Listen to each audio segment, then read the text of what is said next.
And a very good morning to you. Welcome along to Thursday morning's Off the Ball AM. We're going to talk about the GPA. Seamus Hickey is going to join us just after 8 o'clock to talk to us about the timetable they have for appointing a new chief executive.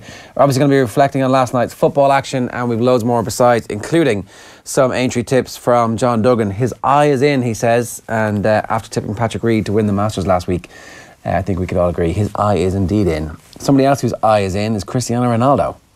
What a thunder bastard of a penalty. It was unbelievable, unsavable, no matter which the goalkeeper was. I mean, obviously they improved their chances, Juventus, by subbing in Wojciech Szczesny instead of Gianluigi Buffon to try and save this thing. And even then, he couldn't get his hand to it. The perfect penalty, I dare say. And the margin for error when you go that high and that wide is that you're going to hit the post or fail spectacularly and drive it a mile wide. But this is Cristiano Ronaldo. He's a close to perfect human being, and his penalties are symptomatic of the human that he is. I am in a minority here, but I'm not entirely convinced that it's a nailed-on 100% all day and twice on Sundays penalty. Oh, the foul? Yeah. It is a foul. I mean, you know, like, it might not be. There's a team of cheats. Ronaldo dives in the first half to try and win a penalty, and should have been booked for that, by the way. Should have been booked, and then we wouldn't get to have to look at his perfect specimen of a body, which infuriates and shames us all for being human. But it's a team diving. There's a presence behind the Real player, and suddenly he's like, I've been shot. When you mean presence? Shot! My heart! Well, it was kind of more like a bit of a pistol into the back. But when you mean a presence behind him, you mean a hand on the back, a push, which is a foul. There's no effort. How do you know? Because you can see the angle. You can see from behind the angle. Your man's actually like, he's sweeping around to try and... Actually, he's sweeping around to try and hack him from behind with his leg. But he fails to, because your man, like, suddenly... He's gone. Poof. He's disappeared. Oh, you're on the ground writhing in agony, you cheat. That's why I think Buffon was so angry. He tries to get the ball. He knows he's not going to get there, so he has to give him a nudge for fear that he's going to slam the ball into the back of the net. Give your team a chance to save that penalty. Make that foul. It is a goal every day of the week. Is it a goal? Like, of course it is. But I don't know if it is. Like, is he not in a kind of weird situation where, like, or is he clean through and going to bang? The one thing is potentially the ball was too close to him, that he mightn't have been able to get a clean strike in it that way. There was a pause required. There was a bit of control. And the way Buffon rushes out with the ball, it's kind of like, well, I would have got the ball anyway. But I think we need to acknowledge Gianluigi Buffon's awful comments after the game towards Michael Oliver. These are a load of crap. Should he have been sent off? Well, he touched the referee, no? I mean, he does, like... He accosts him and then proceeds to physically interfere with an official, which is a red card. I mean, does he interfere with the official? Is there also... He's standing there and his teammates bump into him. He's like it's Dodgems. Boom, boom. Oh, shit, shouldn't have done that. Like, although he obviously doesn't apologise for banging into him. Yeah, well, I would say stop sympathising for Gianluigi Buffon. Let me read out the quotes from after the game. In fairness, he's not the most savoury of characters, Gianluigi Buffon. Really? Even you wouldn't have had any sort of admiration for him before last night, no? I mean, you know, he's got very right. Oh yes, forgot about that. I just parked all my kind of personal knowledge of Gianluigi Buffon for a moment there and just. It was 20 years ago. He was a young man at the time. You know, I mean, people grow out of their love for fascism, right? Yeah. So he said, I know the referee saw what he saw, but it was certainly a dubious incident, not clear cut, and a dubious incident at the 93rd minute when we had a clear penalty denied in the first leg. You cannot award that at this point. That is a really terrible point. Number one, the team gave its all, but a human being cannot destroy team dreams like that at the end of an extraordinary comeback on a dubious situation. Another terrible point there from Buffon. Clearly, you cannot have a heart in your chest, but a bag of rubbish. On top of that, if you don't have the character to walk on a pitch like this in a stadium like this, you can sit in the stands with your wife, your kids, having your drink and eating crisps. That's probably the best point he made. You know, come back to the white kids and crisps. Come back to the white kids and crisps. What's that point?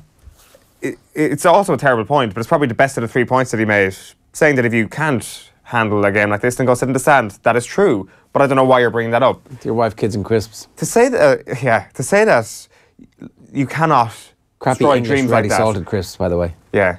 No matter what an opponent has done, no matter what the foul is, you are not allowed to destroy our dreams. We've had a great comeback. How dare you play by the rules, Mr. Referee?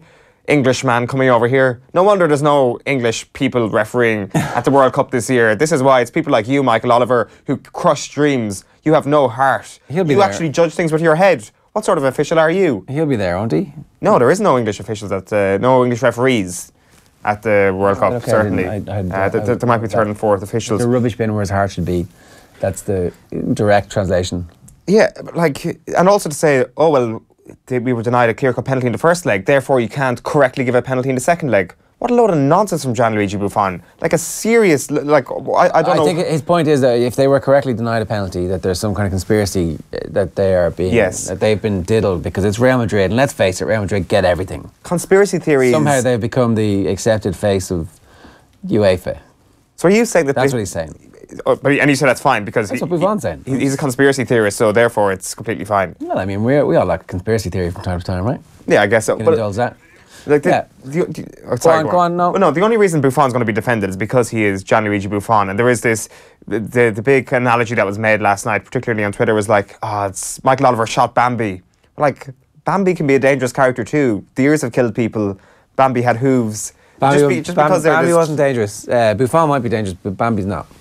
Okay, it's more Zidane, except like Zidane obviously nutted somebody, and you kind of think, I can forgive Zidane because he's like a bit... There's a bit of psycho in Zidane the whole way through. This is just Buffon ranting. Yes. It's just like Grandpa Simpson ranting. Yes, exactly. Here's Grandpa Simpson being consoled by Ronaldo afterwards. Dopo che ha visto... Ciao.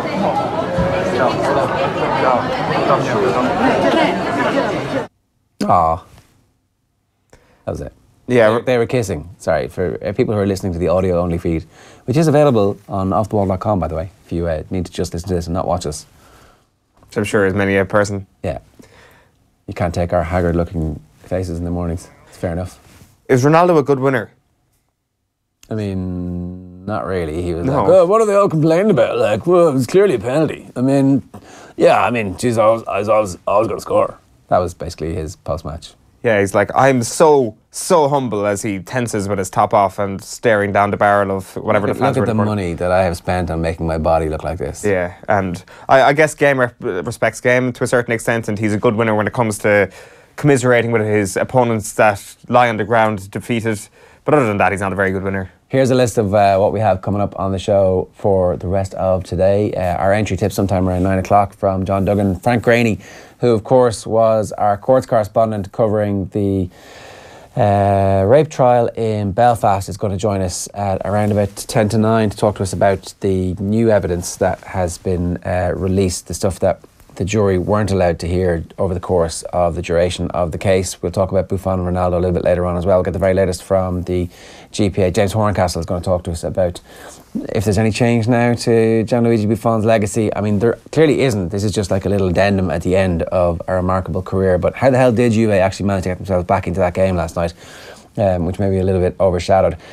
Take you through the sports pages, and we'll bring you the very latest from the GPA. Seamus Hickey, the acting CEO at the moment, is ready to talk to us about what the plans are for the next while for the GPA, who've come in for some sustained criticism for their fundraising in the USA. We'll try and get to the bottom of that and maybe debunk a few myths around it too. Now though, time for the newspapers. OTB AM. In association with Air. Get Air Sport free with Air Broadband. It is events at the Bernabeu last night that dominate proceedings in the back pages this morning. We'll start with the Irish Times, and they go with the headline, Drama at the Death, as Ronaldo inflicts the cruelest penalty at a Sidlow, and his piece there, Juventus' incredible fight back falters in the last minute as Real Madrid survive. You can see Michael Oliver there being accosted by the gentlemanly Gianluigi Buffon after that penalty was awarded. The Irish Examiner, meanwhile, goes with the same thing, and it's the pun of the day, really, I think. Oliver twist. Referee Michael Oliver awards last-minute penalty as Real escape to victory. You can see inset Cristiano Ronaldo about to slam that one home. While on the back of the Irish Daily Mail, they're also going with the same story. Ref Oliver in red riot. There's Pete Jensen in Madrid saying it's not often a dramatic finale involving Real Madrid sees Cristiano Ronaldo upstaged, but upstaged he was in terms of the things we want to remember it by. No. Everyone's going to remember the penalty. It was like a perfectly scripted Cristiano Ronaldo drama. It's like, tell you what we'll do, I'll score one of the greatest goals in the history of mankind in the away leg with an overhead bicycle kick, everybody will remember that. Then my teammates will screw it up so badly that it looks like we're going out until I step forward and calmly slot the second latest goal in the history of the Champions League with a penalty, which allows me, because I know I'm going to be grand in terms of bookings for the rest of the tournament, to get this out. Look at this. Look at every sinew strained to make sure that the photographs the next day are of his like 12, 14, 18, 22 pack, whatever that is. It's Somebody drew a picture of one of the Harry Potter characters from his nipples. There were the eyes, the sorting hat, and then kind of the V. The V above, like underneath there. It's like you can just kind of see that. I don't even know what the sorting hat is, but like there's the face, the flexed, whatever the top two bits of your six pack. I mean, obviously, as I said, he's got a 22 pack. The nipples are the eyes, and then there's kind of like you can see the nose forming there. Yeah. I'm sure there's many people out there who would want to have been sorted into Slytherin so they could slither into his DMs. On the back of I don't get the reference to that. What happens between Slytherin and the sorting hat? Is there like a... no, not really at all. That's kind of like a really weird spin-off of Harry Potter right there, where Slytherin and the sorting hat just get into some sort of strange relationship. Shenanigans, what are they like? What are they? Slytherin is a house in Hogwarts, and the sorting hat determines which house you get sorted into. So you've got a 1 in 4 chance of being sorted into Slytherin. Okay. And you missed my pun completely, I think. Slithering into DMs. Yeah. I didn't. It was just really bad. No, it's better not to draw attention to it. Oh yeah, but that's how it works. You asked the follow-up question, so it's kind of hard not to. Oh yeah, okay, but like, I mean, go on.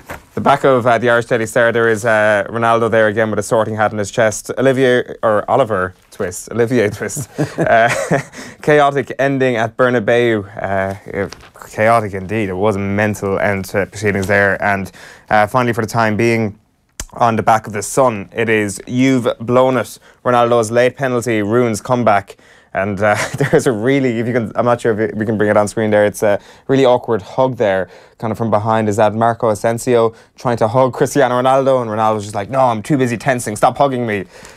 Which I would do the same thing if I was Cristiano Ronaldo, to be quite honest. Well, you got it out a lot though, right? Like there are a lot of pictures of, yeah, that does look a bit, I'd say they were looking for those pictures. So the Times Ireland edition is where I'm going to start here. Bank of Ireland reviews Ulster sponsorship after rugby rape trial. This is a really interesting story from Ellen Coyne, their senior Ireland reporter. A spokeswoman for Bank of Ireland confirmed to the Times yesterday that it had spoken to the club. It is of paramount importance to Bank of Ireland that our sponsorship activity aligns with and supports our core values and reflects positively on Bank of Ireland through association. We understand that an internal review is underway at Ulster Rugby. We expect this review to be robust, to fully address the issues raised, and that decisions will be taken and policies and protocols to be put in place that fully address the issues that have arisen. So the sponsorship deal with Bank of Ireland and Kingspan combined is worth $4.5 million.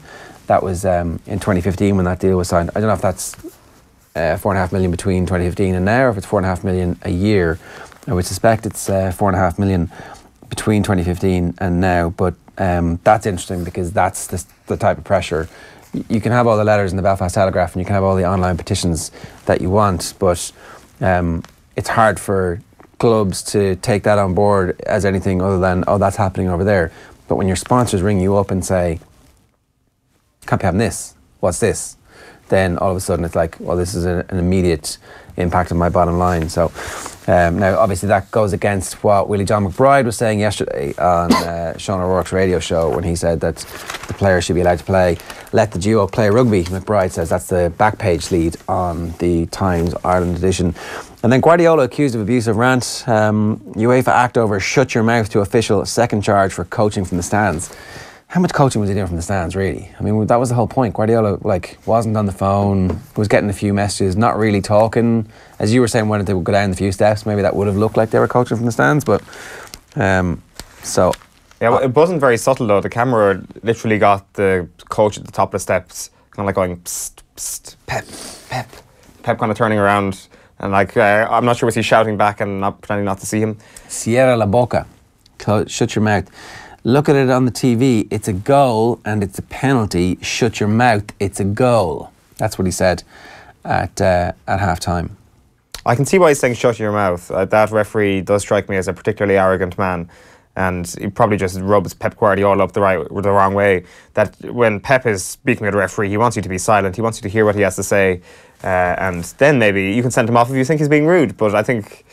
I'm Pep. I'm talking. Yeah. I mean, I feel like you're not listening to me. Yeah. This relationship seems to have gone in a bad direction here. You're speaking and I'm speaking, but I was speaking first. I feel like we're not communicating on the right level here. I wonder how many times has Pep just gone, yep. A lot, I suspect. Pep plotting spending spree is the back of the Irish Independent sports section today. 3 new players to take a spending to 600 million sterling. And look, there's a bunch of players. Thomas Lemar at Monaco, they want to sign him for 90 million. Julian Weigl of Dortmund, Shakhtar Donetsk, Frej, Jorginho at Napoli, Jean-Michel Seri. I'd say there's about 600 players that Man City have on their radar at the minute, and at some point they'll sign some of them. Lionel Messi? Is he one of those people? I don't think so. He probably wants to stay in the jurisdiction of Spain at this point. Or not, no? Well, he might have sussed the system, no? Oh, maybe, okay. And then Dublin to launch the title defence in Tullamore, Portlaoise. That's where the Dubs are going to be playing football in this year's championship. Golden Boot. See what they did? They don't think it's a good idea to give Harry Kane the goal that he didn't score. This was interesting. So Harry Kane obviously appealed that the goal against Stoke wasn't given to him. Yes. I swear on my daughter's life I touched the ball. Yeah. I know. A bit serious. A bit serious. It shows that this thing isn't really a joke. It's not a kind of a tongue-in-cheek thing. He really cares about this golden boot. You see the way that like a lot of those contracts have accelerators, you know. You win the European Footballer of the Year, like Cristiano Ronaldo's like, yeah, I'm going to do that and I'm going to get an extra 5 million from you guys because I know how many shirt sales you'll get off the back of it. And maybe Harry Kane has some kind of accelerant in his contract. Maybe Spurs. Nathan was making the point in the office yesterday that Spurs need to sell all those season tickets at Wembley. They need to sell tickets for the new stadium. They need to have the top scorer in the Premier League again. He's miles behind Mohamed Salah. It's like, maybe, you know, the casual football fan are like, oh, I'll go to Liverpool instead. Yeah. It's an interesting one. It's a very interesting development in terms of the Premier League, that we have this sort of individual statistic-based sideshow to take us through the end of the season. Like, there's a very similar thing going on in the NBA at the moment when it comes to the Rookie of the Year face-off, where there's 2 particular guys using the media to go hell for leather at each other in a tongue-in-cheek manner, I suspect. But it's still a huge, it's a huge talking point in an 82-game season. The Premier League has similarly petered out into a point like the basketball season often does, where the end of the season doesn't matter one jot. But we have a news cycle that's coming out around an individual statistic-based thing. So I'm all for it. I think it's great that they care about these individual things, because people are lying if they don't care about their individual statistics for the reasons that you mentioned there, because you can cash in if you score more goals. It's as simple as that. Well, Mohamed Salah, very pissed off. Whoa, really? And then there was a great thing in The Sun where they kind of typed out the tweets, and it was like they talked about an animation as opposed to a GIF, because you'd have to explain to the Sun readers what a GIF was. Or maybe, I don't know. Anyway, all of the Liverpool players were out. Even Jamie Vardy was out going, hang on a second, what's the crack here? But it is interesting that England's Harry Kane is up against Egypt's Mo Salah, and Harry Kane gets the nod from England's Premier League ruling elite. But he swore on his daughter's life, so it definitely happened. And then Mo Money. John Aldridge wants Mo Money from Mohamed Salah. I'm like, he's right. Give him all the cash. Give it to him now. Give it to him before the Real Madrid's and Barcelona money starts to come, and you're like, ah, shit, we waited too long. Yeah, it makes a fair point. Let's show you the back page of the Irish News, or the front page of the Irish News sports section. I think they're going with Ronaldo, they're going with Celtic, they're going with Dublin. Keeping Dublin in that bay is impossible. That's Cara O'Kane's column. But, oh, sorry, no, it's not. That's Joe Kernan. Cara O'Kane speaking to Kernan. The championship can still be competitive, he says, but keeping them at bay impossible. Celtic can seal the title at Easter Road, and there is the man of the hour, Cristiano Ronaldo, and inset Gianluigi Buffon, which is the same headlines really in the 2 main titles from the UK this morning. The Guardian saying Ronaldo saves Madrid with late penalty. Real were rescued from a shock exit and dramatic finish at the Bernabeu after Juventus had wiped out a 3-0 first leg deficit. And escape to victory reads the headline at the front of the Daily Telegraph sports section. Ronaldo to rescue with late penalty after Italians stunned Spanish giants to level tie. All right, so let's move on. And we're moving on to the story of the Gaelic Players Association. Seamus Hickey is on the line. Good morning to you, Seamus. Morning, Ger. How's it going? Thanks very much for joining us. A couple of things we wanted to talk to you about. The fundraising in the USA is something that you guys have come under the spotlight for in the last couple of weeks, and it's been a bit of a bone of contention amongst some of the commentariat in the GAA, and I thought it might be an idea to talk to you guys to clear up some of the stuff around that. But the other issue is obviously about the absence at the moment of a full-time CEO, and I understand you guys are pretty close to advertising for the position. Yep. So for the last, I suppose, month and a half, we've had a subcommittee of working on for the CEO position. So we give it when we're going back up to the competitive market. We're just having some difficulties with the line there, Seamus. We might just give you a ring back on the normal phone and see if we can establish a proper line, because it's worth making sure that we can actually hear the clarity of the stuff that's going on. Yeah, 100%. So we'll get them established back there on the road to nowhere. Maybe where's the worst 3G signal in the country? Right there. I mean, sometimes in our office it's not great. It's actually terrible in our office. It's terrible in my house in Dublin. It's better back down in Kerry. There are definitely certain rooms in our house as well where the signal, you're on the phone, it's like, I don't really need to be able to speak to people on the phone. It's why I use WhatsApp calls a lot, which annoys everybody else, because they're like, I'm not in a good signal. I'm like, well, I'm in my house. That's the only thing that I can actually ring you from. Well, I use WhatsApp calls because I'm a cheapskate. Don't we all? Like, I mean, it's cheaper to buy data now than to buy actual phone calls. But anyway, that's a strange insight into my cheapskate nature. Yeah, okay. All right, we do have Seamus Hickey back on the good old-fashioned mobile phone. Seamus, how are you doing? Sorry, you were talking about the process you're going through at the moment to appoint a new CEO. Yeah, sorry about that. I don't know. Tipperary is great for coverage normally, but such is life.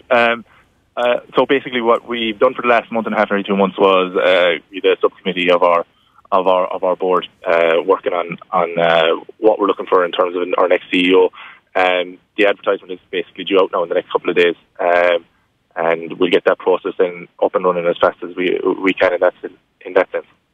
Tell us a little bit about what is actually the most important thing for the new CEO. I mean, I'm not looking for you in any way to prejudice who might apply or whatever, because obviously the GAA itself is going through a massive period of transition. There's a new president, there's a new director general, and again, as far as I know, the current deal that you guys have with the GAA has another year to run, so there'll be no real honeymoon period for a new CEO. It'll be straight in to try and renegotiate that.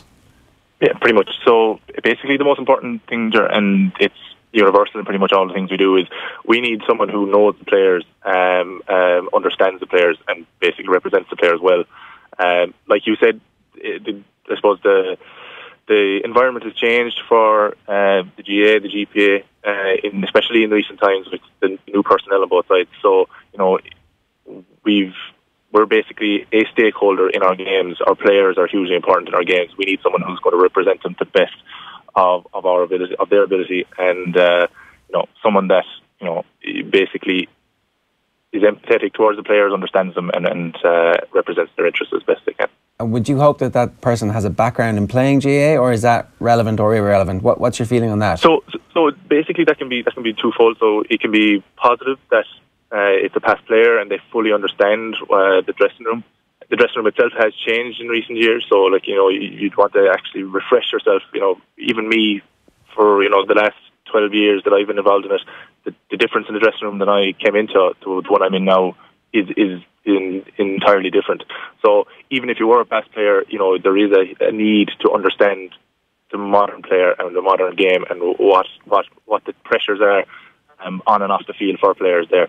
So it can be a past player, it can be someone who's just intimately familiar with the GA and with the players and the commitments they make.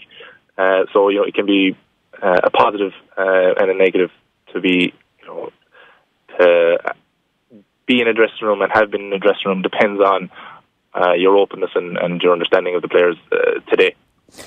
It's interesting you talk about the difference in the dressing room from 12 years ago to now, and the experience of that from your own perspective.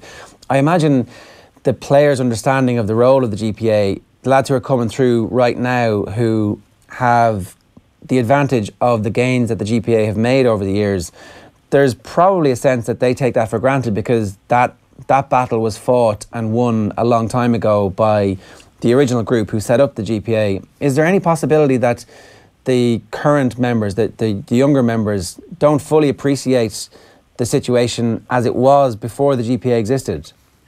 Well, they can't appreciate it if they weren't there. So like it's all basically you understand what you're familiar with. Like all the gains that we make for inter-county players and all the gains that have been made by the GPA for inter-county players are so that players being taken care of and players being able to balance their lives on and off the field is taken for granted. It's so that it is the norm. So it comes with the territory that all the work that we have been doing for the last 10 years is basically, it's so these players today don't have to experience the scenario where, going home without eating anything after training, basically getting a pair of towels and a socks in June to play for their county, and basically offsetting the expense of training and diet entirely by themselves. So it's a lot of the things that we've gained is so that they didn't know that history and that reality before. So it's understandable that players don't understand what the efforts were to get it, and even in the most recent negotiations, like the food allowance and the increased mileage rate was for players and an entirely focused at offsetting the efforts and the commitments that they make to play the intercounty game as an amateur. So those in a very short space of time will be again the norm and will be seen as this is something that has always happened when a huge amount of work went into actually getting it and the rationale behind it that was so strong. So it happens. It's a generational thing.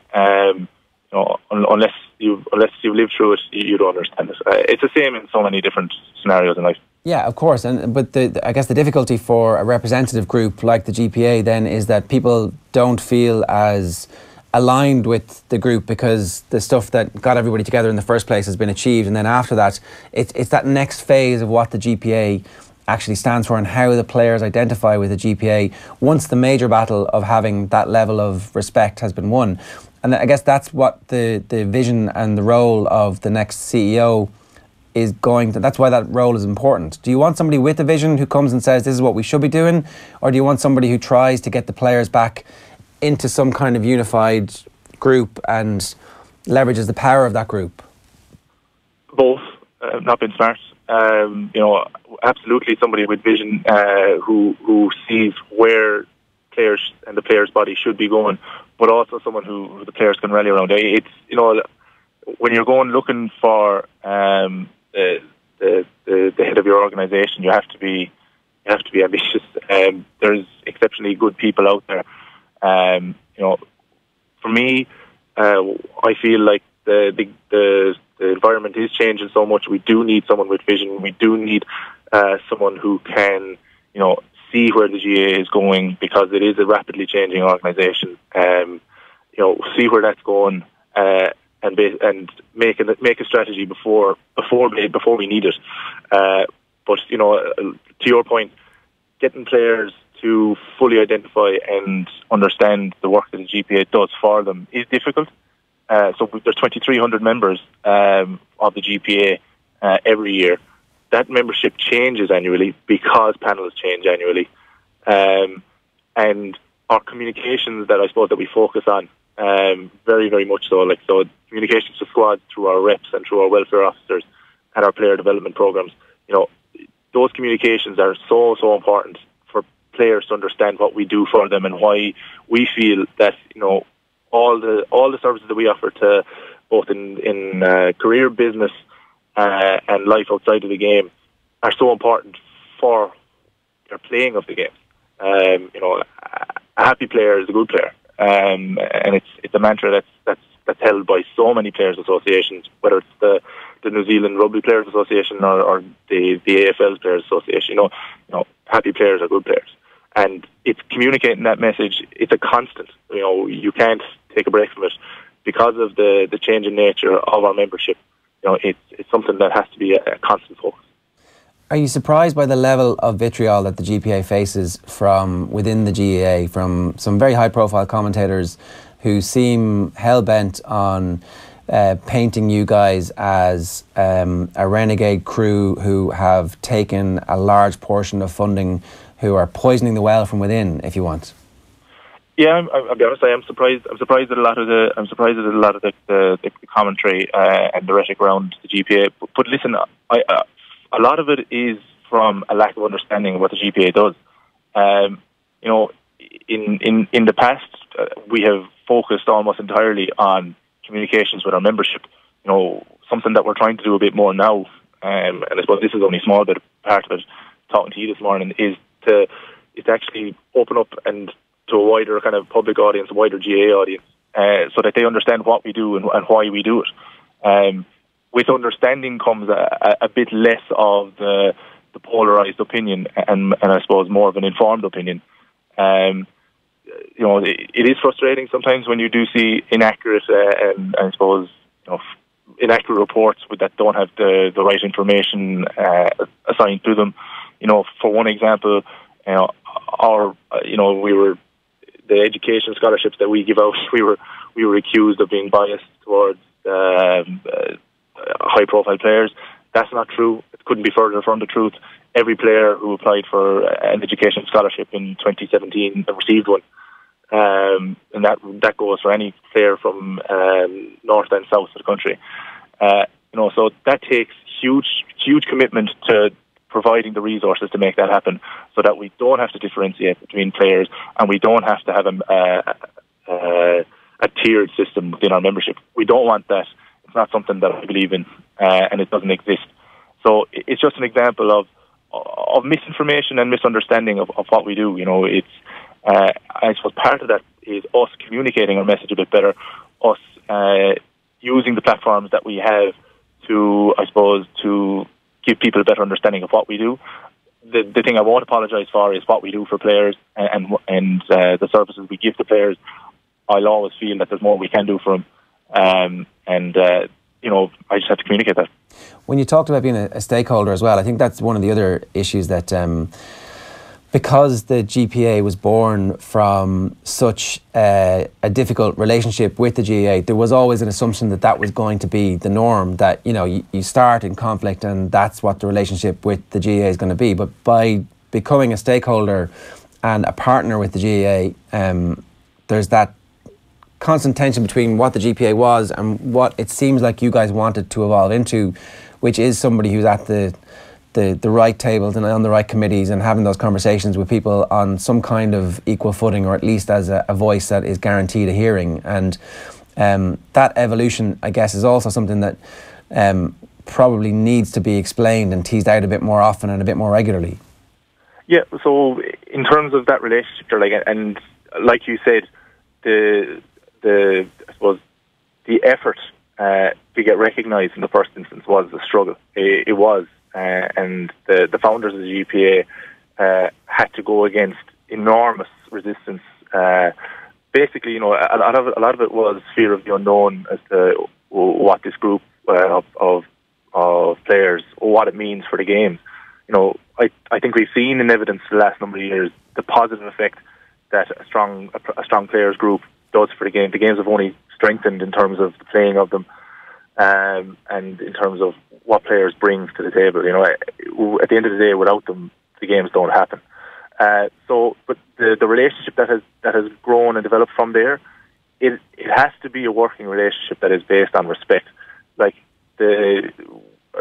our relationship with the past GA presidents since our establishment has been quite good. You know, to my own relationship with Eoin O'Farrell for the last 3 years was excellent. I have huge respect for him. The Archstewart Hurler, both past and present, we've had close working relationships with them in different roles and different committees and different functions and in different, I suppose, different ventures. So, you know, we have to work with them on daily because we are partners.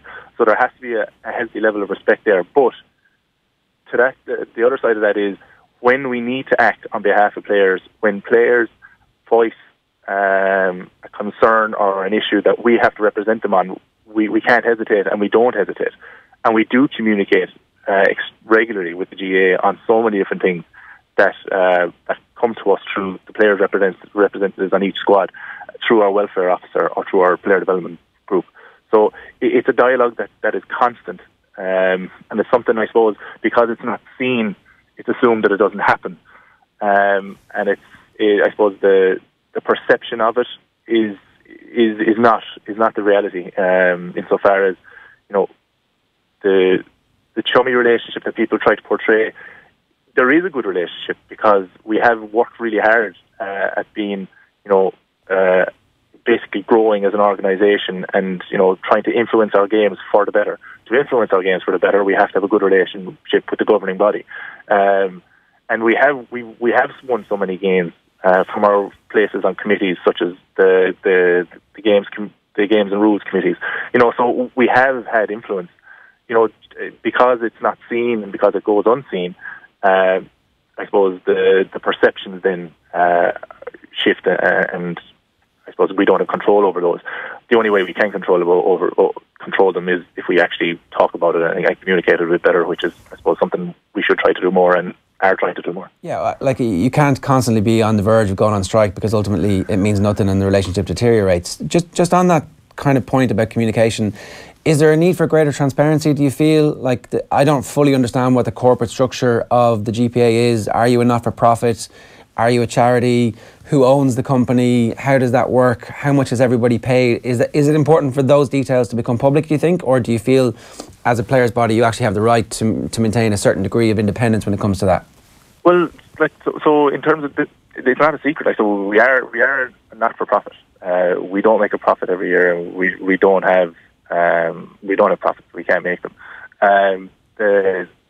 The board of directors, and I suppose a lot of this information is on our website, which is a lot of the time why, you know, I don't understand why people feel that there's such a lack of transparency in the GPA. We have so much information about our organisation on our website, from our organisational structure to our structure, from our board of directors down to our national executive committee, to our independently chaired committees for remuneration, audit and risk, and finance. So, you know, we are set up as best we possibly can with the structures to run a mature and, I suppose, responsible organisation.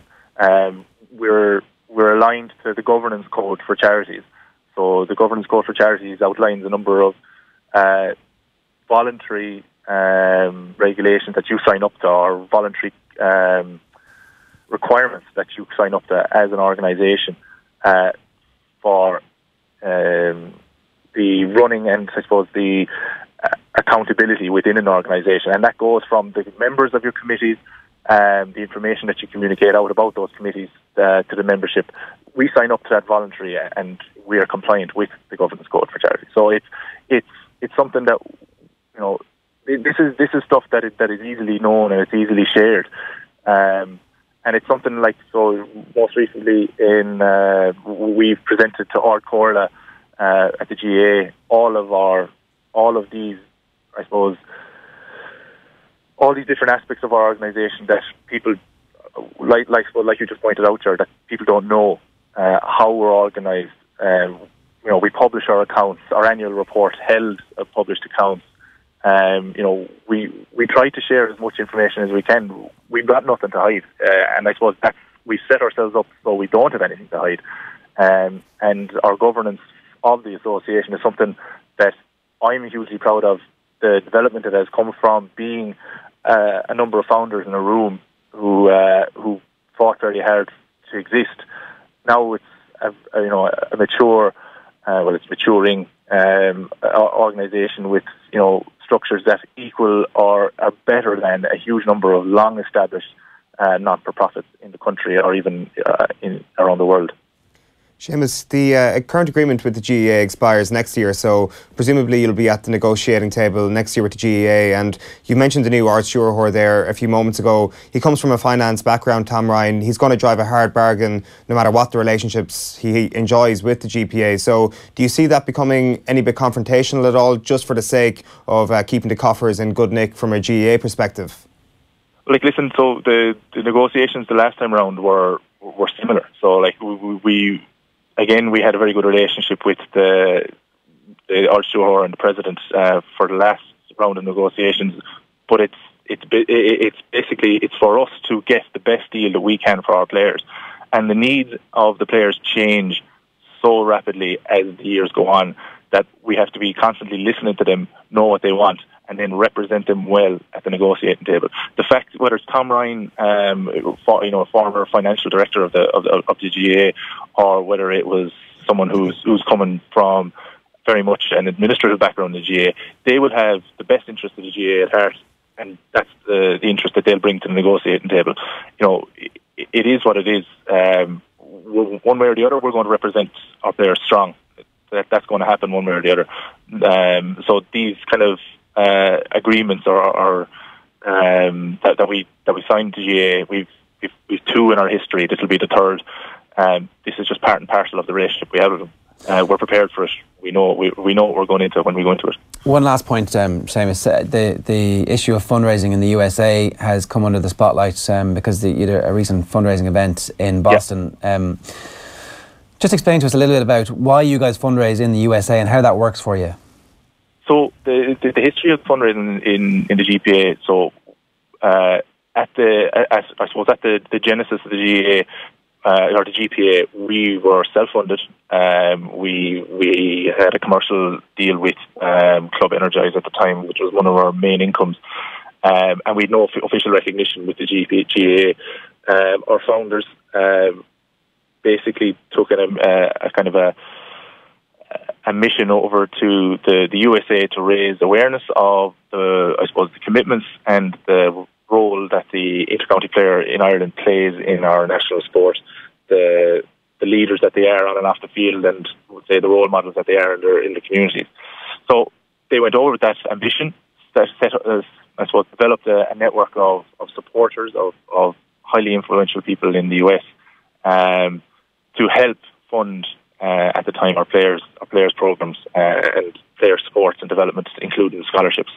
So then with the agreement with the GAA, when we set up our players development programs in earnest, and I suppose our programs of career and financial advice, our CV support, our interview skills workshops, our education and upskilling for careers, and all of the different programs that we have, the demand among players started to increase, and without the funding that we receive from the US fundraising, we wouldn't be able to fund it. Basically, what we'd have to do is we'd have to restrict the services that we offer to our membership and pare back what we already do.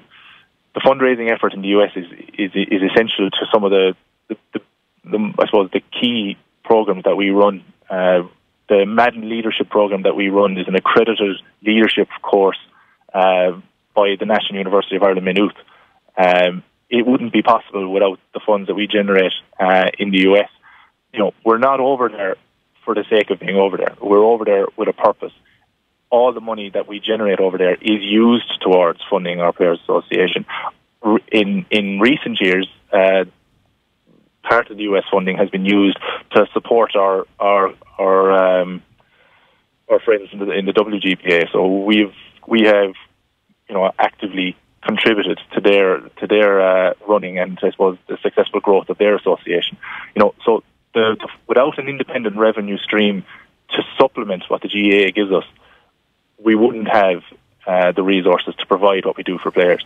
And that's the reason that we're over fundraising. One of the concerns is that you're taking money from the local GAA scene there, that you're fishing in the same pools as the New York County Board or the Boston County Board or whatever it is, wherever the organisations are. How do you answer those claims?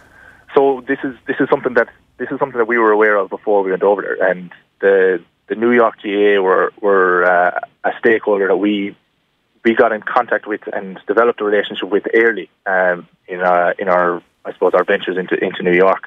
When Desi and Donal Logue went over day one, there was an understanding with the New York GAA that they wouldn't go after any established GAA supporters there.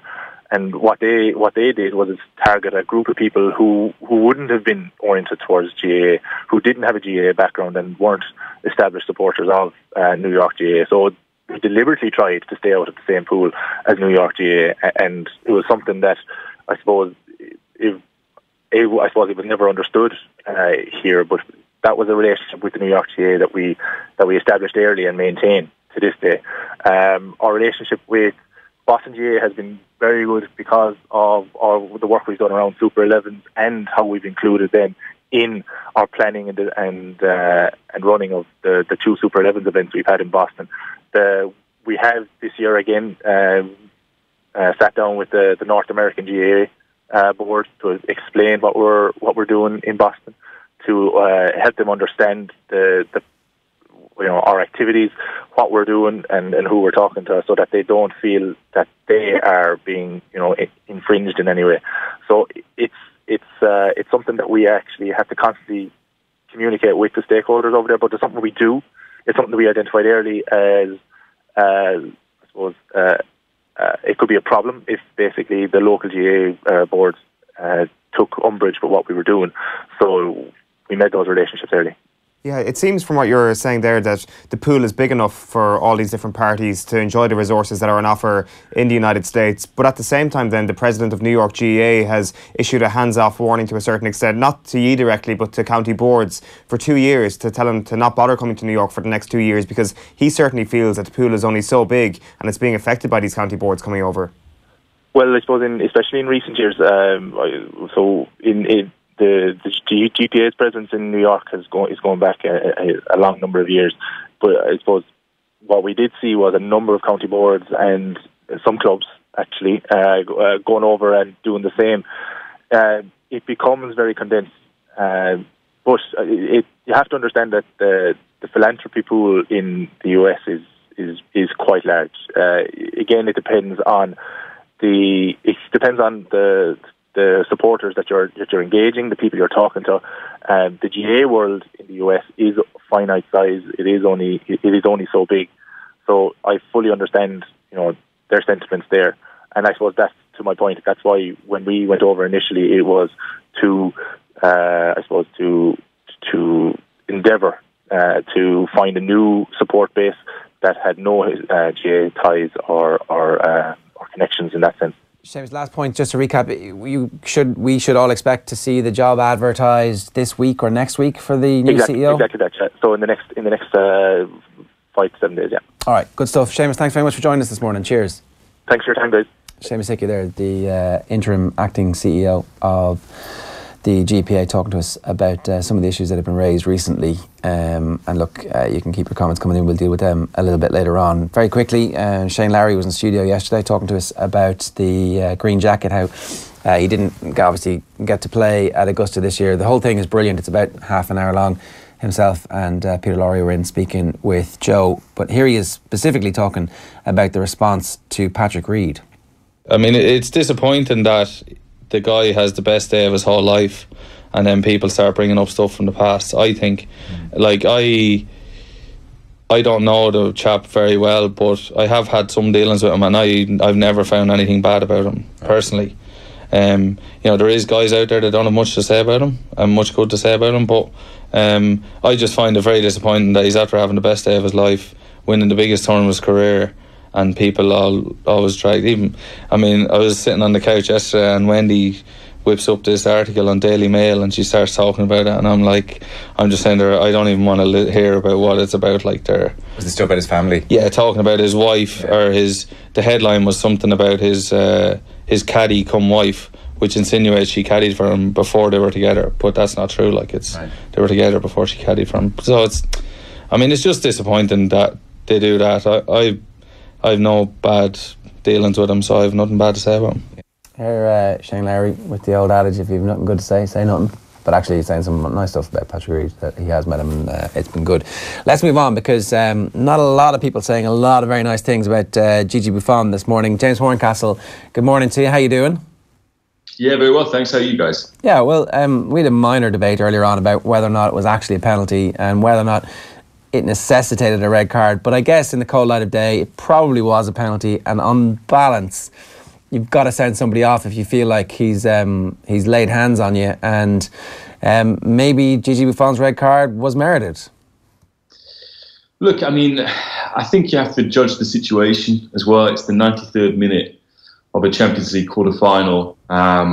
Gigi Buffon was very disappointed that Michael Oliver, in his opinion, did not show the sensibility for the occasion. That if you are going to give a penalty for a incident like that in the 93rd minute, there's always going to be controversy. There's always going to be players acting in the heat of the moment. And I think what left some incredulous was that, okay, Buffon does seem to lay his hands on the referee, and we have seen players sent off for that in the past, but we also seen players do a lot worse and not get sent off. And also, Mehdi Benatia, who gives the penalty away, he's booked, 2 minutes beforehand. If that's a foul, and Michael Oliver judges it to be a foul, which he did, where's the second yellow card for Mehdi Benatia? That's another question there. So I think he doesn't have a right to send Buffon there, but he does have a right to send Buffon there. But I still think there's a sense of occasion. I disagreed with Buffon's very animated argument last night that just because Juventus had got themselves into that situation, Michael Oliver should basically make his decision based on the occasion rather than on the actual incident itself. I think that's wrong. And Alessandro Del Piero, former captain of Juventus, said he could not follow Buffon's logic on that. Also, in terms of what Buffon said afterwards, in saying about Michael Oliver's character, you have to have a very strong character to make the decision that Michael Oliver did last night, whether that was right or wrong. This is a guy who's 33 years old, refereeing at the Bernabeu. It does take a hell of a lot of guts to do what he did there. And we can go into the merits of the decision or not. I think Buffon overstepped the line, in my opinion, in what he said about Oliver last night. By all means, you can express your disappointment about the decision and how it's gone. But I thought, the line about him having a rubbish bin for a heart was too much, really, from someone who basically is very statesman-like usually, very rational after games, and usually finds the right words. And I thought it was quite out of character from Buffon in some respects. Is that a literal translation from the Italian? Is there something that got lost there? Somebody Google translated what he said and actually it was something different? Or is that exactly what... Did he say he's got a rubbish bin for a heart? Yeah, bidone dell'immondizia nel posto del cuore. That's pretty much it. We can get over the semantics of whether you want to call it a trash can, a rubbish bin, or just a bin. But that is what he said. And it wasn't in just one interview. It was in, it was with Be in Sport in France. It was with Mediaset in Italy. He was very disappointed, very angry with what had gone. I haven't seen Buffon like that. For a long time, since maybe the start of his career, when he was seen as sometimes a little bit too passionate, in that he was often thought of as like an ultra in goal for his team, because he would celebrate under the curva with the fans. He would often jump up and grab onto the netting or the railings, but behind the goal. Look, you have to put this into context as well. This is a guy who was in all likelihood thought he was going to be playing his final Champions League game, thought that they were on the absolute brink of a miracle because what happened in the 94th minute. You can completely see where that reaction came from. I think we're led to believe that these are the final days of Gigi Buffon's career. In that he's due to hang up his gloves at the end of the season unless he has a change of heart. Whether last night motivates a change of heart insofar as he doesn't want to go out like that. remains to be seen. Juventus and Buffon might also be encouraged that by how well they performed against Madrid, which I think is to some extent got lost after what happened in stoppage time and after the final whistle last night. How well they played away at the Bernabeu proves that this group of players is not finished. It can still compete and maybe even win the competition next season or the season after that. If he doesn't have a change of heart, well then who cares? Like, what a way to go out. I mean, nobody will forget what happened last night, and the obvious comparisons are with the opposition manager and the way Zidane went out. Nobody forgets that. Of course, that was a little bit more disgraceful, and he was on the precipice of potentially actually winning that World Cup. I'm not sure if Buffon, as you mentioned before the game, actually thought he'd have a Champions League winners medal. He comes away from the night and he'll go down in history. He already would have gone down in history as one of the great goalkeepers, but this automatically goes down as one of the most iconic moments we've seen in modern Champions League history. He'll probably be waking up a little bit regretful this morning, but I think there's something almost poetic in that. Yeah, I think there is. I mean, if we go back to Zidane in 2006, Zidane didn't say anything after the game, either because he didn't want to, he was too angry or too disappointed with himself, or because whoever was the press officer for the French national team thought it was a good idea for him not to speak to the press. Now with Buffon, last night, you're going to have a hard time telling him not to speak after a game like that. He's a very powerful personality, and he always fronts up and goes in front of the cameras regardless of what happens, come what may. We've seen it after Italy went out of the World Cup playoffs to Sweden. And when they've gone out in World Cup group stages before, he always fronts up and takes responsibility. Last night, it goes without saying. I don't think it changes anything about the assessment of his career, his legacy. In my opinion, he is the greatest goalkeeper of all time. Really, he's for the longevity that he's had. This was a guy who was a very explosive goalkeeper, fantastic off his line and on his line when he was a teenager coming through. I think later on in his career, he's still got elements of that, but he's changed. He's become such a big leader, such a vocal organiser of his defence. He reads situations well. I thought he had a very good game last night. He had to make a couple of saves from Isco in big moments, and he delivered in that respect. There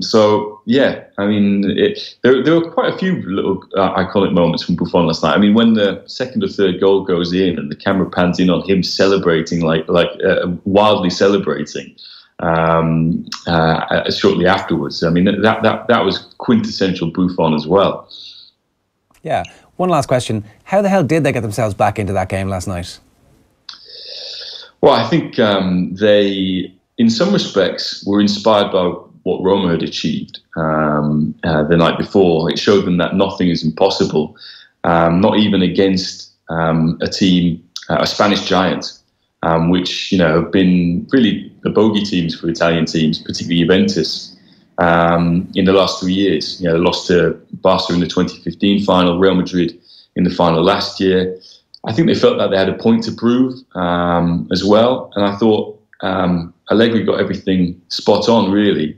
In the first half, they kept picking on that mismatch between Mario Mandzukic and Dani Carvajal at the far post. I thought Douglas Costa had a very good game. Zidane made a double substitution at half time. Was very disappointed with Casemiro, I think, because Casemiro didn't know what to do, because Higuain kept coming short. Casemiro was thinking, do I pick him up? And that just left Douglas Costa in so much space, either to attack him or to attack Marcelo on that side. So I think that again explains a lot of the disappointment, because it was a perfect, flawless performance going to stoppage time for Juventus. To be 3-0 up at the Bernabeu was beyond their wildest dreams. It was. I think it will still go down as a very memorable night. But I think to some extent, as you mentioned, a lot of people will remember it for the end rather than the entire content of the game. Another amazing Ronaldo moment. James, great stuff. Thanks a million. We'll let you go and have that coffee. Cheers. Pleasure. Thank you. Yeah. James Horncastle there giving us some thoughts on the end of Gigi Buffon. Yeah. Probably. I wonder, does he come back? Like, I kind of... the automatic comparison is with Zidane in 2006. You're right out into the sunset in your horse and you go, wow, that was amazing, right? What a career I had. Yeah, but just in terms of the ending, like, I wonder... The other comparison that came to mind last night was... He's on the field of play when Zidane does that. Like, he's seen that. And he's like saying, get off. And I've got the cup. I've got that cup. The other comparison I made in my own head last night watching it was Kieran Donaghy punching Aidan O'Shea in the face. And at that time I was like, that's a really cool way to end up, to finish your career. You're like, he's always been seen as the panto villain from a Mayo and Dublin perspective throughout his career. What a way to go out. And then maybe over the winter he starts to think, I can't go out like that. I have to come back and go out gracefully. Or what is perceived to be gracefully. You just have to own it. Yeah, maybe Gigi Buffon has that sort of thought this summer and is thinking, one more year, I don't have a World Cup to play in, obviously. Well, there's no, it doesn't look like there's a significant diminution in his talent. It still looks like he's pretty good, right? Yeah, he was sensational after they went 3-0 up last night. So, those of you who are watching the Champions League on Tuesday night on TV3 will have noticed that Kevin Kilbane was part of the commentary team and he got absolutely hammered on Twitter. So the lads read some mean tweets to him last night. My Twitter feed, I had a quick look. Was it half time? I think, and maybe certainly after at post match I looked and don't do that. Oh, yeah, so you were commentating on the game last night. At J_Gray 1924, presumably not born in 1924, but who knows? Why are we giving these people shine? Come on, Joe. Any chance of at KD Kilbane 77 not commentating on Liverpool games anymore? He can't get over his bitter blue chip on his shoulder. It's embarrassing. It's still there. Can't get rid of it. You were all about City winning on News Talk yesterday, even with them being 3-0 down.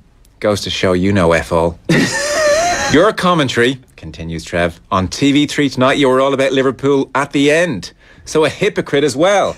Dickhead. Could that KD Kilbane 77 make it any more obvious he wants Liverpool to win? You say, which side of the fence are you on, Kev? You'd never think he played for Everton for 3 years. And then Paddy O'Grady disagreed. Ha! At KD Kilbane 77, overcompensating on TV3, trying to prove as an Evertonian he's not anti-Liverpool. He's annoying. Through the looking glass there, Joe. Yeah, some more of that good stuff available for you on the podcast from last night's news round. Okay, so Frank Greaney is with us. Good morning to you, Frank. Morning, Ger. On the front pages of most of the newspapers today is details of the bits of the rape trial in Belfast that gripped the nation that weren't shared with the jury. So just to clarify what happens here is legal argument happens, the jury are removed from the courtroom and then they come back and whatever decision the court has come to about evidence or anything else is then, it's almost like it never happened for the jury. They have to kind of blank, why were we asked to leave? Oh, we're back. I wonder what happened there. Yeah, and there's a good reason for it, and it's not that unusual, particularly in a trial of that duration. 9 weeks, it's not that unusual that there would be a lot of days taken up by legal argument. Indeed, that was the case here. And the reason I suppose that the jury is asked to step out is because legal issues that are being trashed out in their absence could potentially be prejudicial to a defendant's case. So we're not allowed to report on them while the trial is in session. But afterwards, normally those restrictions then fall away. That didn't happen here because the judge, Patricia Smith, put a specific court order in place preventing us from publishing or broadcasting those details in any way. And the media actually had to fight to have that order lifted. Now, the way things panned out yesterday, the media were represented in court and did make an application to have that order lifted. But in the end, there were no objections. So we were then allowed to publish those details. It's unusual that a judge would ask for that delay in details like this. Was there any reason, did she give a reason what her motivation for that was? No, she didn't. It was an order that was put in immediately after the verdicts came in, and there was actually an initial media application, and she decided to put it back to listen to it again. It's very unusual. But I suppose this particular court, Belfast Crown Court, is probably more accustomed to dealing with non-jury cases, cases of a paramilitary nature, for example. I mean, the dock itself can seat 20 people, and that's because it's more accustomed to dealing with those kinds of cases. So maybe she was just unfamiliar with the territory. There's no legislative provision for not reporting a legal argument. It was brought to her attention as some members from the press gallery, myself excluded, actually asked for clarification on that issue, and she wasn't sure, so she decided the best course of action was to put this court order in place. It was always going to be a temporary one, and it was always going to be resisted. One thing, and I don't know if you know the answer to this or not, is like, obviously that is a separate jurisdiction. They have a separate set of laws. Why were the media organisations in the Republic of Ireland bound by those reporting restrictions? I didn't quite understand that the whole way along. Well, there would be, if we had breached that court order down south. I mean, we would have been in contempt of court, albeit in another jurisdiction, and they may not have actually sought to have us appear before Judge Patricia Smith. However, you don't take that risk. You don't take that risk. Taking the risk. Yeah, and also from a professional point of view, for me it boiled down to respect for the court, and I knew that there was going to be an application to have that order lifted. And also you have to remember the amount of media attention that the verdicts themselves got, and the days and weeks indeed afterwards. It's been just a little over 2 weeks since those acquittals came in. So maybe at the time it wouldn't have been appropriate to talk about what the jury didn't hear, because that would have just been lost in the white noise that surrounded the verdicts themselves. Potentially, like, getting it all out there at that point would have stopped the conversation. The conversation would have finished or moved on to where it probably needs to go about how these trials are run. Now it's brought it all back up again, and suddenly it's literally on the front page of most of the newspapers today. People talking about blood on Paddy Jackson's sheets. People talking about a spit roasting, in inverted commas, clip that was sent by Rory Harrison to Stuart Olding. Yeah. The jury weren't showing that. That was something that was the subject of legal argument. Obviously, that's why we're talking about it. And I suppose the reason that it was excluded was it boiled down to relevance. The judge decided in the end that because there was no text or caption accompanying that video, there was also no proof that Stuart Olding had opened and viewed that video. And the judge said that she did accept the prosecution's case, that there may be some relevance to their case, and the point that they were making was that it was sent 2 hours after this meeting that they had, this lunch that they had in Soul Food Cafe on the afternoon of the alleged incident, some hours after the woman had claimed that she had been raped by Paddy Jackson and Stuart Olding. And the prosecution claimed that video proved one of their theories, or at least supported it, that they had discussed what happened that night and that they had concocted a story. The judge felt that it would have been unfair to allow that in as evidence to the jury because there was no text or caption to put it into context. The defence argued that it was a legal pornographic video that showed a woman engaging in a consensual threesome. Yeah, so it was basically a clip of porn. It wasn't actually any kind of... the people were unknown to everybody in court. That's right. And also Paddy Jackson's barrister said that if that video was allowed to go to the jury, then he would have had no choice but to scour the internet for other videos, pornographic videos that would have supported their case. The issue was over the exact, and I know it's early in the morning so I don't want to get into it, but the exact mechanics of what a spit roast is and what his defendant Paddy Jackson thought it was. Yeah, I mean, some of the legal argument. There was also the policing of the tone of the closing remarks, which I found kind of remarkable. It was like they were criticising the judge on instruction, of course, and, you know, with a heavy heart, they said. But they were like, oh, you were too kind to the woman, basically. You were too kind to the complainant, and you read our stuff really fast. It was like, I mean... I thought it was unfair. It's astonishing. It is. I've never seen it. Would it have happened to a male judge, I wonder? Well, listen, I don't know, but he did say that he was acting on instruction, so we have to. That would have been his code for. Yeah, it's an instruction from his client or possibly his solicitor. Right. I thought it was unfair because I was sitting there. Now, tone, demeanour, things like this are subjective, and that's the reason we don't talk about how a witness behaves in the witness box while a trial is ongoing, because my perception of how the complainant was responding to cross-examination, for example, didn't really matter a damn. It only mattered what the men and women of the jury felt and thought about her evidence, body language, things like that. It's always very subjective. I was listening carefully to Judge Patricia Smith, who I felt handled a very difficult case very well, and she was commendable for the way that she handled the case. And I thought she was very fair in her final charge to the jurors. It's twofold. She's summing up evidence for the jurors, as she's also going through the various legal principles. And the argument that Brendan Kelly was making on behalf of his client was that whenever she spoke about evidence relating to the complainant, like her witness statements, for example, he claimed that she was pushing on a sympathetic tone, and that sympathetic tone wasn't existent when she was talking about his client, Paddy Jackson. I thought it was unfair, and she, for the first time in the long trial, she became agitated. She didn't take that very well. She did accept the views of him and Stuart Olding's barrister Frank O'Donoghue, who rode in behind him, and said that he also felt that the way that she was describing the complainant's evidence was a different tone was being struck. In the end, she rejected their arguments, but she did agree to moderate her tone and to deliver it at a slower pace, and she did that from there on in. Just in terms of the evidence where it could be perceived one way or not, and that they ultimately decide that this isn't going to aid the jury in any way whatsoever, like happened with the pornographic video here. Like, I understand there was some talk about a potential slang expert being brought into court, and that was eventually shelved. Was that for the same reason? Exactly, yes. There were a number of things that the lads spoke about in the text messages. They were explicit. We won't go through them again this morning. They've been spoken at great length, and that was one thing that was brought up in legal argument, that there was some toing and froing about whether or not they would call in a slang expert. In the end, I think the prosecution simply decided that they chose not to, and it wasn't an issue for the judge to have to rule on. But that's just a prime example of these things that happen behind, not necessarily behind closed doors, because the media are there and are usually allowed broadcast these things immediately afterwards. But obviously that would have been something that the jury would have been unaware of, and again they didn't hear from this particular expert. And not even just with this case, just with law in general at the moment, do you find that there's kind of a shift towards a grey area? Because I think the one example from this case was one of the barristers questioning the complainant about the use of the upside down smiley emoji, which naturally you're questioning, what does this mean? That there isn't a definition for this sort of thing. Do you feel that, like essentially, as I say there, that legal argument has moved more towards the grey area as a result of things like emojis? It's a good question.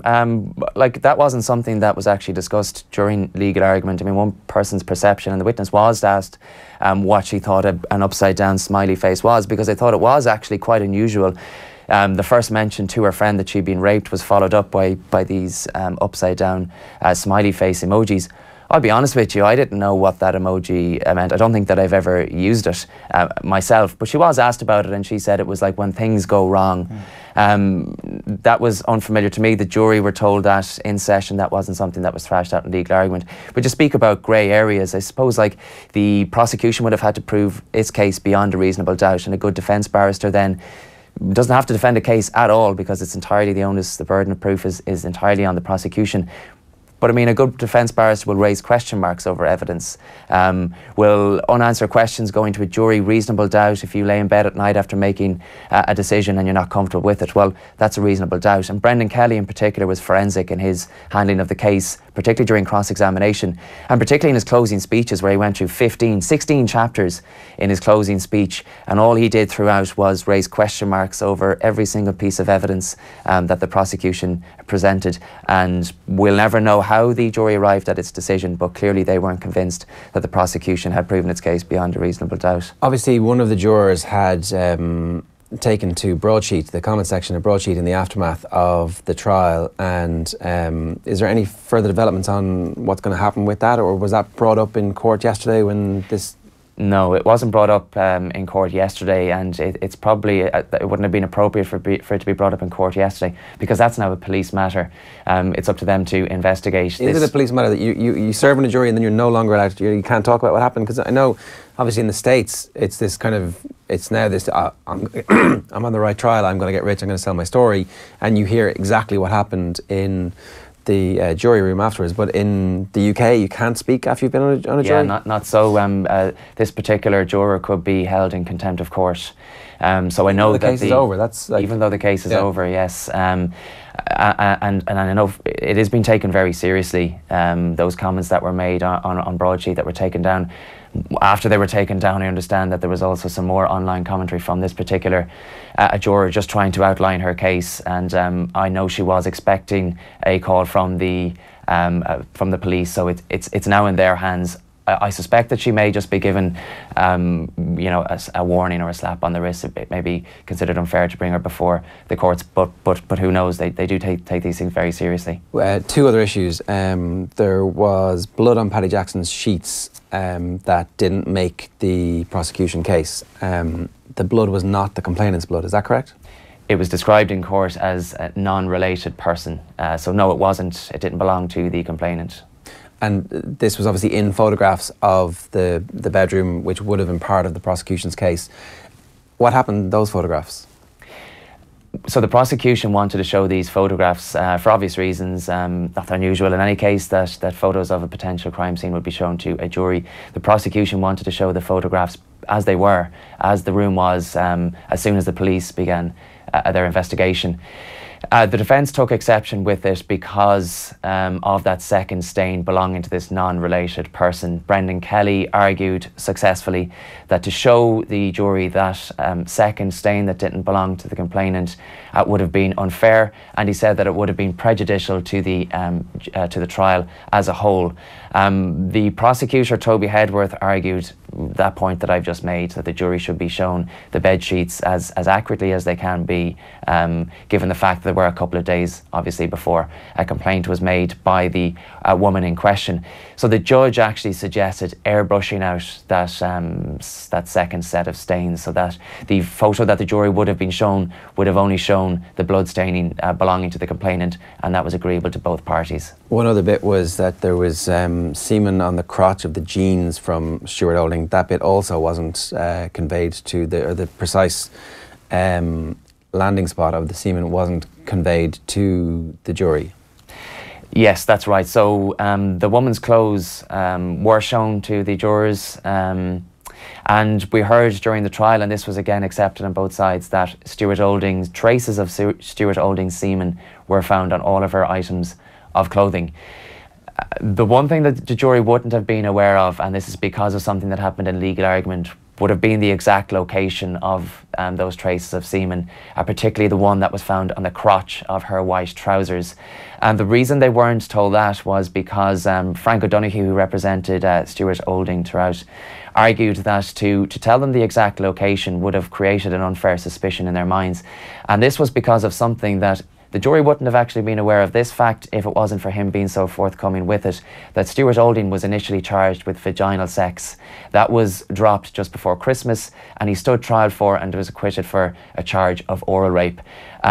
So Frank O'Donoghue argued that for the jury to be told where this stain was exactly on the trousers would have created this unfair suspicion. The judge agreed that that would have been unfair, so they were simply told that there was semen found on her trousers. One of the other things that happened during the trial, obviously, was the hashtag #NotMyCaptain trending on Twitter for a sustained period of time in the aftermath of Rory Best, the Ireland rugby captain, showing up in the middle of the Six Nations on his off day at the trial. It was particularly pointed given the text messages or the WhatsApps sent from the complainant to her friends that she was actually going to be up against the might of Ulster Rugby, and Rory Best did show up alongside Ian Henderson, and we think Craig Gilroy was there as well, although he wasn't actually in the photograph that made the newspapers the next day. It was obviously a big issue. It trended on Twitter. The defence made the case that this would need to be addressed somehow by the court. Yeah, and listen, I think the whole thing around Rory Best was a bit of a distraction from the important work that was happening in the courtroom. The public gallery was open. Rory Best was entitled to be there as a citizen of Northern Ireland. But aside from that, I understand why there was such a furore over it. You mentioned that hashtag campaign. My criticism, I suppose, criticism is maybe a strong word, but I thought if he had been, and I've no reason to think that he wasn't, but if he had been directed to be there by senior counsel, I don't know why that wasn't explained sooner than it was. It actually took some legal argument on behalf of Stuart Olding. Frank O'Donoghue got up and told the judge in the absence of the jury that it was in fact him that had instructed Rory Best to be there. When you say instructed, right, like we can have a conversation here and I can instruct Owen to give me the cup of coffee, but like he doesn't have to do it. He's got free will. So like the Stuart Olding's barrister instructing Rory Best to do something has no power of compulsion. He's not an officer of the court. He's not a policeman. No, and I think it would be unfair to suggest that he was compelling him to be there. Maybe advising would probably be a better word to use. Was the message to the jury that he was advised to be there, or was that he was instructed to be there? He was directed. I think was the so exact word that was used. You know, I mean, they're lawyers and they're using these words like very carefully. We'll craft this word, but it seemed that the jury was like, oh, you can tell somebody to come here. That's like that they were.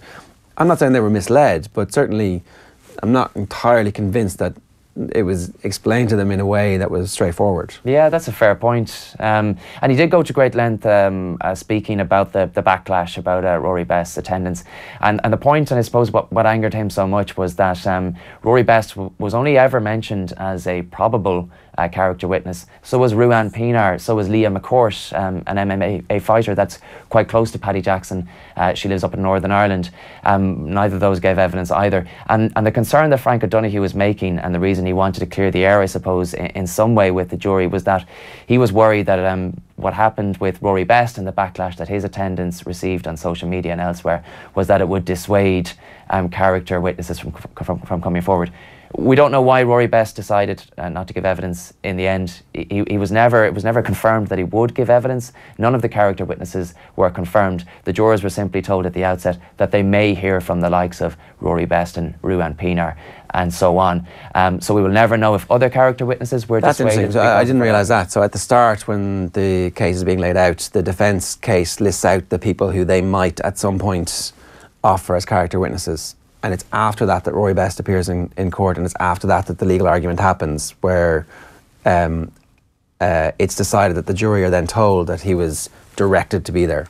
That's the sequence of events. Yeah, so there are big differences between covering cases in Dublin and covering cases in Belfast, and it was a learning curve for me personally. I'd never covered a case in Northern Ireland before, and quite a baptism of fire given the high profile of this case and the level of interest in it.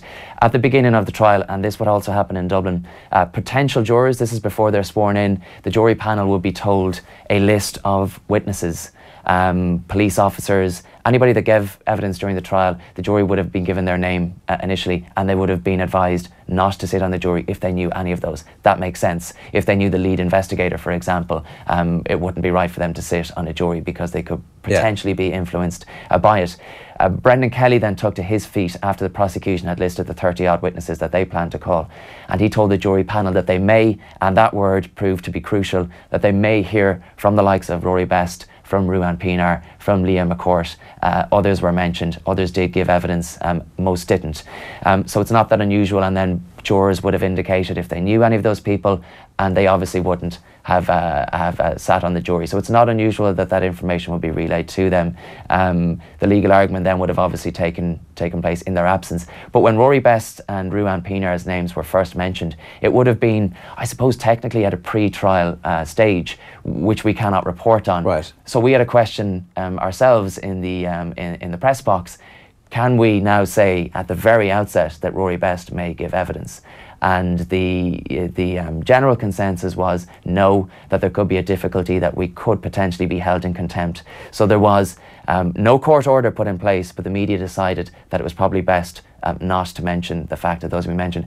Rory Best then, by attending that day, well, that kind of secured his own fate, that people then knew that he was due to be called. And sorry, just on the jury selection, is that straightforward? Is that like, or do they go through and kind of go, are you a fan of Ulster Rugby, therefore you're not allowed to come, or did you go to Methody, therefore you're not allowed, or is it a really good question, and the judge did spend some time, and this would have been something that was agreed with both the prosecution and the defence barristers, a list of conditions whereby if anybody, for example, had a season ticket to see Ulster Rugby, or was a fan of Ulster Rugby, or felt strongly one way or another in relation to the case, that they shouldn't sit. And indeed, some people took some time to go through that list. There were other things, you mentioned schools, things like that, areas, if people were from certain areas of Belfast, they shouldn't sit on the jury. If they felt they couldn't approach it in an unbiased manner, they shouldn't sit on the jury, for example. And a number of witnesses, or a number of potential jurors, did say that they were Ulster fans, that some of them were season ticket holders, and they were obviously excused then because of the potential for bias. Yeah. It's definitely the biggest, most covered trial that I can remember, like, since I was a kid. I don't know if we fully all appreciated just how big the trial and how much a discussion point the whole thing was going to be. You guys couldn't have guessed. No, listen. I've been fortunate, or maybe unfortunate enough, to cover some high-profile trials. Graham Dwyer, for example, the murder trial. He was convicted of murdering Elaine O'Hara 3 years ago. Interestingly, the verdict came back in relation to his case the same week that it came back for Paddy Jackson, the acquittals for Paddy Jackson and his 3 co-accused. I initially went up to Belfast with the intention of staying there for the opening stages, the complainants' evidence, the cross-examination. And then trials generally have peaks and troughs, whereby interest in them will slip and you might come back towards the end, or if there's a key witness due to be called, you might go up and cover that. You'd certainly be there for closing stages and for when the verdict comes back. But I think it was clear from the very first day when Toby Hedworth stood up and gave a lengthy opening address and outlined the prosecution's case. He spoke about that Jacome group, the WhatsApp groups. He spoke about the specific allegation that was being made against Paddy Jackson and Stuart Olding. I spoke to the head of news, Sinead Spain, here at News Talk, and it was very obvious from our conversation that I was going to be there for the duration. It was initially set down for 5 weeks. I was there for 9 weeks. I was overwhelmed by the amount of interest in it, to be honest. But I don't think, looking back, that it was that surprising. These were 2 very high-profile individuals. But it also raised other issues, lads' culture, the culture amongst guys in sporting circles, young people and how sexualised they are, pornography, things like that. I mean, 2 weeks on, we're still talking about it. I know that's just because it's splashed over the front pages again, but there are still conversations being held over, across dinner tables and at water coolers about issues like consent and important issues like those kind of things. So, listen, a lot of people will say that the coverage was overkill, that the explicitness of it shouldn't have been reported as extensively as it was. But I think there were important issues raised, and there was clearly a lot of interest in it. No, you're dead right. You did great work, Frank. Thanks very much for covering it for us over the duration of it, and hopefully those conversations will continue, because really we can't talk about consent too much here. Just want to move on now. Andy Moran is speaking on Off the Ball tonight, a full long interview with Nathan. He's talking about a really difficult time in his own life with the passing of his father, but also an amazing time in his life because it was just weeks after the birth of his second child. Here he is. It was brilliant. Rough couple of weeks, I suppose, in terms of I had the second child, which was really good time in my life, and it was great. Yeah, thanks. But it's been busy since. And Joe, I suppose Dad passed away there just shy of 2 months ago. So it's been a weird couple of weeks. But sorry to hear that. Yeah, no, thanks. And I suppose emotionally it's been a bit of a roller coaster, but it's great to have the little fellow home and healthy and everything like that. When you're going through that and that range of emotions, do you like to be around the football team? Do you like to be around camp, or do you just need to get away from it all and try and rest the head? Yeah, post Dad passing, 100% I was mad to get back playing, and I played a couple of days after against Dublin. I was happy with that. And but I suppose the week when we knew he was when we knew he was passing, it was a tough week to be around it. But I was glad I did a bit of training in around it, and it was great to have the support of the fellas there as well. Yeah, I guess it's particularly tough as well in the position you're in Mayo. You've got your own business right beside McHale Park, and you've a huge amount of people in the gym passing in, out. they don't really know what's going on in your personal life. They want to talk about Mayo, I'd imagine, quite a lot, and at the same time you don't want to divulge everything to them either. Yeah, we were quite private about it, to be honest, and it was Joe, it was a difficult time, and I knew it, and I suppose my staff knew it at the time, and but we kind of kept it to ourselves. And then I suppose post that, I just found it a very humbling experience, to be honest, that so many people came from Mayo, came in relation to the gym, came in relation to football, all my family, friends and stuff like that. And it was actually a really nice experience, and the old fella would have loved the fuss, and he'd have been chuffed with the turnout he got, I suppose, you know. Andy Moran there speaking with Nathan. The full interview we played on tonight's Off the Ball on Newstalk, and of course OTB AM is brought to you this morning with Air, the home of Air Sport. Get amazing live sporting content free with Air Broadband. Amazing sports content coming this weekend, of course, in the shape of Aintree. John Duggan, how are you? Ger, great. Good morning. How's yourself, Owen? Morning, John. The Grand National weekend. Yeah, buzzing. Love it. Love the Grand National. One of the only sports I get nervous about. Oh yeah? The sporting events. Yeah, why? Back to childhood and West Tip and picking the winner, West Tip, and my dad being big into the national and picking the couple of winners, and I just felt it was a major deal when I was a kid. This is like 40 horses, the champions music they used to play in the BBC. It just to shiver down the spine stuff, the stories, and it's always had great stories, the national, from Bob Champion to Ruby Walsh and Ted Walsh to the Carberries. So it's a great race, and 3-day meeting. They've made it a great meeting now.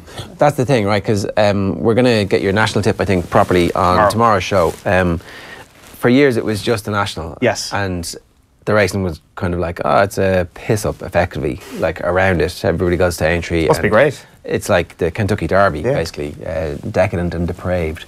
But now they've actually made the racing around it really good as well. They have, yeah. There's 4 Grade 1s today, Ger, and there's not really an Irish-English thing, because Willie Mullins and Gordon Elliott are so hell-bent on beating each other for this trainer's title. There's $500,000 in it. Why do they care so much about the trainer's title?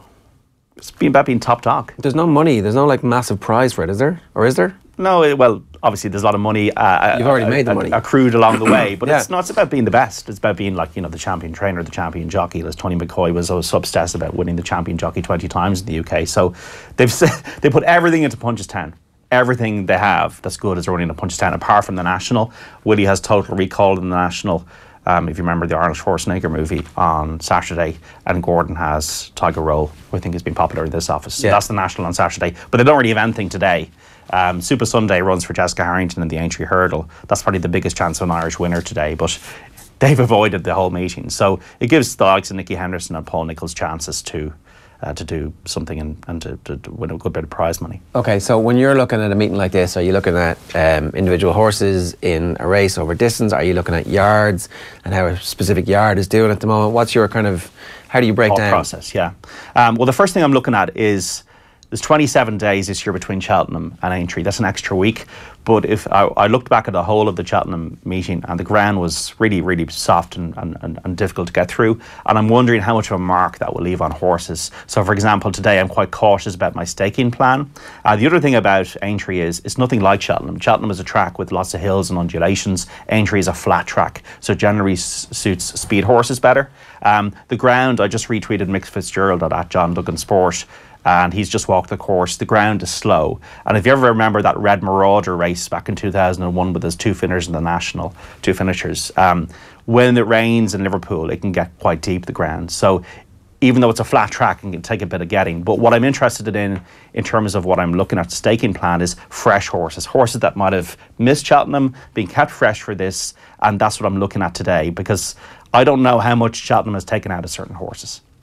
So that's what I've gone for. So one of the horses I've gone, for example, in the first race, the 145 is the favourite, Cyrname, Cyrname. Paul Nicholls was second behind a horse called Tesseract, who was second to Shattered Love at Cheltenham. So this horse Footpad was supposed to be in that race.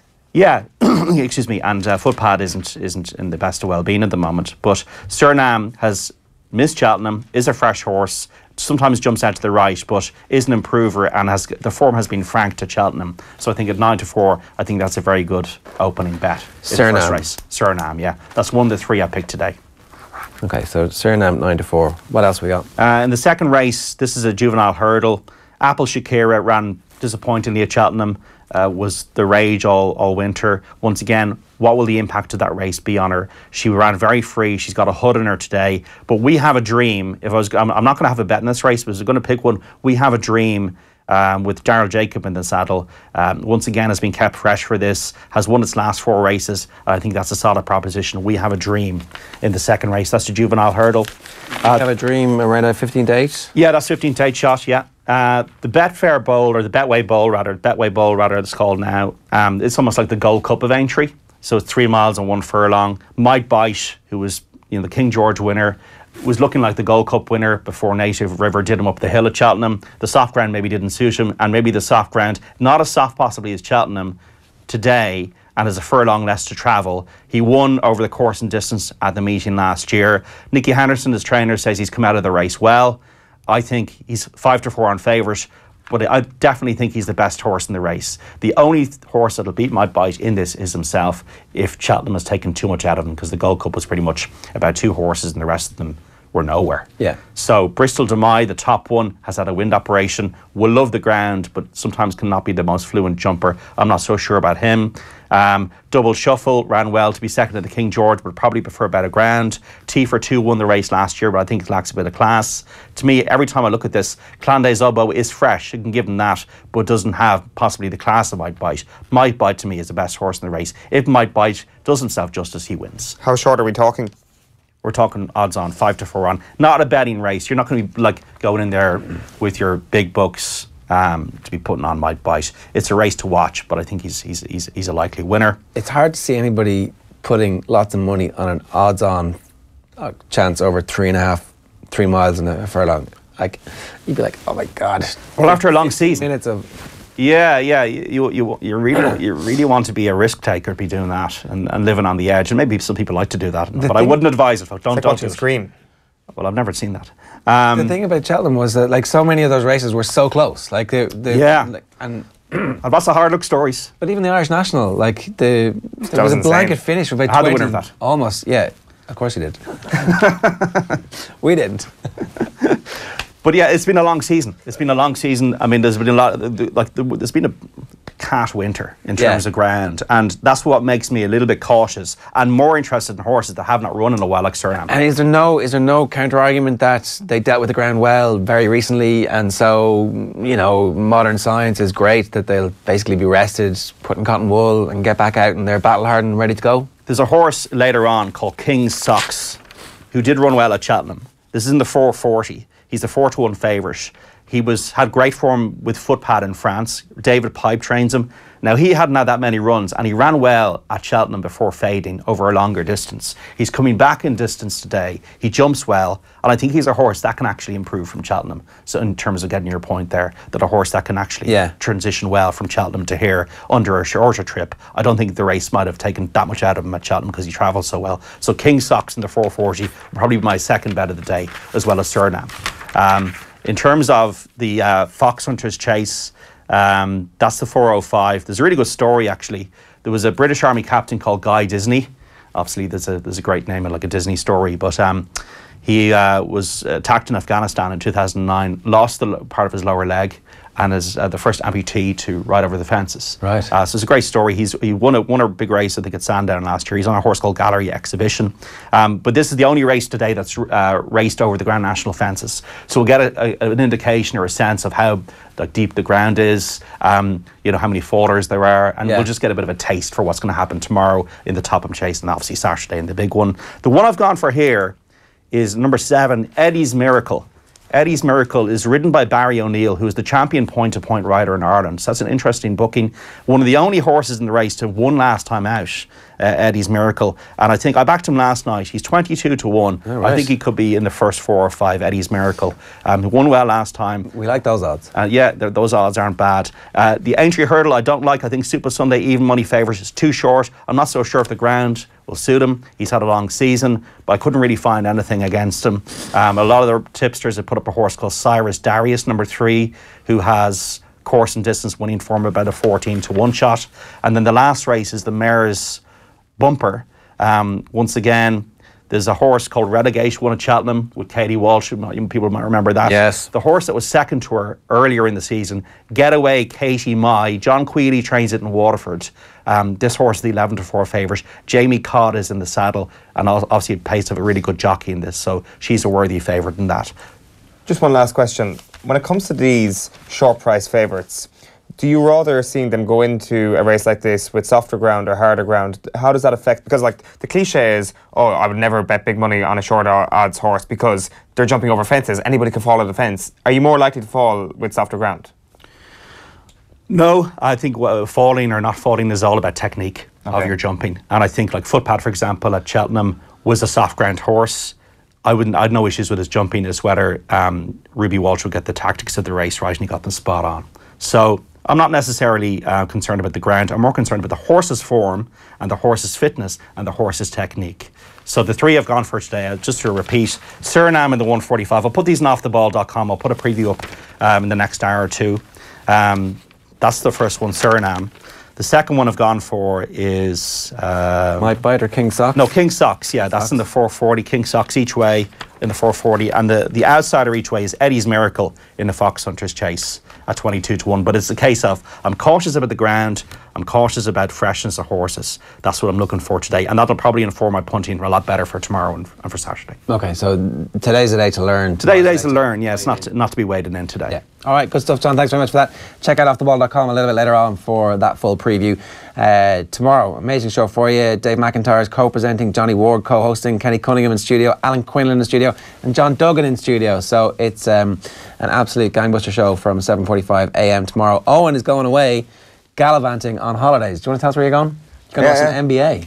I'll probably go to a game, yeah. No, I, as long as Boston lose one of their playoff games, I'm going to a game. Going to game 5 at the Garden. Doing a bit in the States, sure. Had a load of holidays to take. I've been put under the hammer. I was like, go away, Owen, please leave us. So I've said yes. And you know what you should do? You should buy people. My sister was in America and she just brought back, and I can't stand Donald Trump, she just brought back Donald Trump chocolate. So, you know, there's probably some, you know, really bad presents you get for people. I'll make sure I'll bring you back Donald Trump chocolate as a present after all our good tips that we're going to win loads of money on this week. Yes. And Make America Great Again hat that we can force people to wear if they don't understand the puns in the back pages. Yeah, into Dunn's Corner with the Make America Great hat on. You didn't mention the playoff last night in the basketball. We kept talking about it all week. We have to make sure everybody wakes up early on Thursday morning to watch this game, and then we didn't, and then it turned out to be an all-time great game. Yeah, the playoff within a playoff, the playoff for a playoff last night, the Nuggets against the Timberwolves. Just explain that. There's an 82-game season. Yeah, mental. The final place in the playoffs came down to this one last game, which was a scheduled regular season game. Exactly. It was scheduled to be the 82nd season game of the season. They had the exact same record going into the game. The 8 seed Minnesota Timberwolves against the 9 seed Denver Nuggets. Both excellent teams, both with a load of young talent, both potential to cause an upset in the playoffs, but only one of them was getting in. Minnesota won it after overtime last night. They played the 1 seed Houston Rockets in the playoffs, which will be an amazing series. I cannot wait for it. Rockets to prevail. Rockets to potentially even win the West in an upset there. I'm not sure what odds you get on that, John, but a potential upset there. This is basketball, is it? It is, yes. Okay. The only sport I don't like is basketball. Why? It's only about the last 3 or 4 minutes. Everybody says that. That's a lot of nonsense.